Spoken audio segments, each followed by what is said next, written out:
Welcome to the Genius Factory. Enjoy the video. You start by confirming permissions. This makes the mic available to WhatsApp right away. Once done, open the chat where the message will go, individual or group. Make sure your keyboard is visible. Some keyboards show a microphone key, others require a long press on the spacebar to reveal voice typing. Tap the message box so the keyboard loads, and look for the mic icon. This first step gets you into a ready state, reducing interruptions when you actually speak.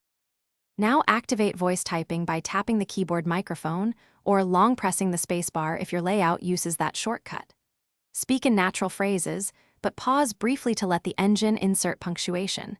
Say comma or period only if your keyboard requires verbal punctuation. Make sure the keyboard language matches the language you'll use. Switching can improve accuracy significantly. If you need numbers, symbols, or emojis, say them clearly. This middle phase is where clarity and correct language selection make the biggest difference. Finish by reading the dictated text and making quick edits. Voice typing is fast but not perfect. Tap the send button when the message is correct, or hold the microphone to continue speaking and append more text.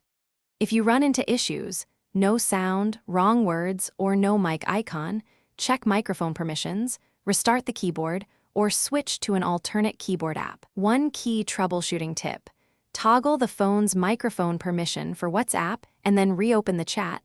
That fixes most permission hiccups. Thanks for watching. If you found this helpful, don't forget to like and subscribe.